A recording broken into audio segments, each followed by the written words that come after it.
Alright fellas, we just saw Rountree and Pereira face off at UFC 307 and well, it was a pretty good bout. In a fight which many people wrote off Rountree, he certainly gave a better challenge than many were expecting. More of a challenge than Yuri or Hill gave Pereira. So let's break down what just happened and then let's have a look at what could be next in the future for both fighters. When this fight was announced, a lot of people just saw it as a victory lap sort of fight for Pereira. With Rountree being ranked number 8 and others being seen as more deserving, people wrote off any chance of victory from Rountree. As I broke down in my last video, Rountree's Muay Thai based style was destined to bring an exciting fight, and it did. Rountree walked out to the good, the bad and the ugly theme, and I gotta say that's a pretty good choice of song. Yet now let's talk about the fight itself. Round 1 opened with immediate pressure from Pereira. Pereira was trying to raid Rountree, however Rountree was the more active out of the two. He was lunging in range and throwing 2 and 3 punch combinations which were working. However, Pereira was rolling most of these punches. Round 2 again started with Pereira on the front foot. By this point, Pereira started to use his low kicks, striking the right leg of Rountree. His jab also began to bloody up Rountree's nose in this round. Yet the biggest shot of the round came when Rountree landed big and briefly looked to drop Pereira, however Pereira recovered by the end of the round. Round 3 started with once again pressure from Pereira.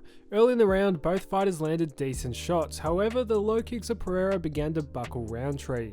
By the end of the round, a series of shots looked to hurt Rountree, with Pereira finishing the round with some hard knees. Round 4 is where we start to see complete control. A big jab from Pereira stuns Rountree, who by this point is busted up pretty badly, and after a combination has Rountree rocked. By this point, Rountree's eyelid is completely cut open, and it makes it almost impossible for Rountree to see. He retreats on the back foot. He's still dangerous in punching, however the shots from Pereira were just too brutal, with Pereira eventually landing with a couple body hooks and an uppercut to the head to finish off the challenger. So Pereira is victorious again. I think everyone expected this result, however Rountree put up a better fight than many expected, with him gaining Pereira's respect throughout the bout.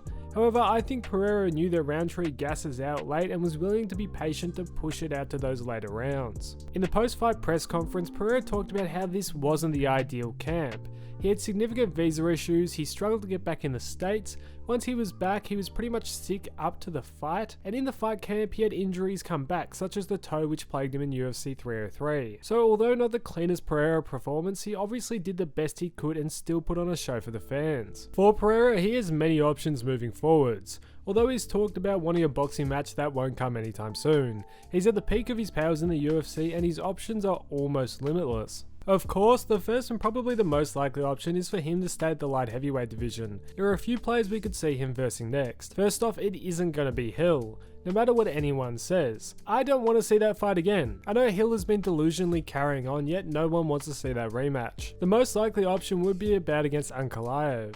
Now Ankalaev is probably the fighter in the division who poses the biggest threat to Pereira. He's gone unbeaten in his last 12 fights, he has a strong wrestling and grappling base, with Pereira having a relatively weaker ground game. If the fight goes to the mat, it could be a long night for Pereira. If Ankalaev manages to keep the fight mainly on the ground, we could see Pereira take his first loss in the division. However, I wouldn't write Pereira off. It's just more of a 50-50 fight than we have seen recently for him. However, the question has been, why wasn't this fight tonight? Well, see, who's next for Pereira might be more of a business decision than anything.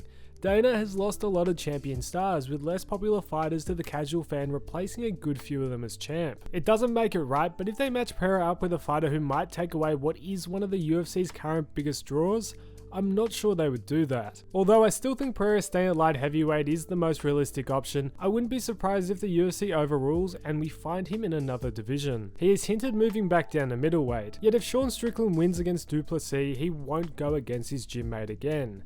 However, if Duplessis wins, we could see Pereira move back down to avenge Strickland and then set up the Adesanya trilogy afterwards. Well, potentially. The least likely option in my opinion is seeing Pereira move up to heavyweight. With John Jones facing off against Stipe, the belt is held up for the moment. Yet after this fight regardless, I think we will see Aspinall fight for the belt next.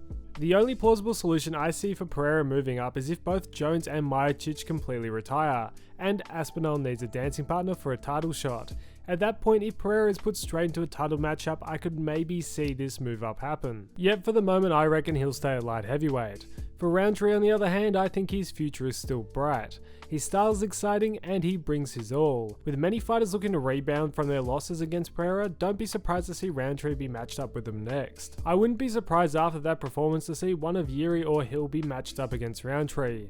and if he wins one of these fights and say gets a couple more wins, he could find himself back in title contention within 18 months. Although it might be a minute till he next fights, as the cuts sustained in this fight will take a few months to heal. Now I want to hear what you thought of the fight, and what you think is next for both Rountree and Pereira. If you enjoyed, please consider liking and subscribing, it does help the channel massively. Thanks for watching fellas, and I'll catch you in the next one.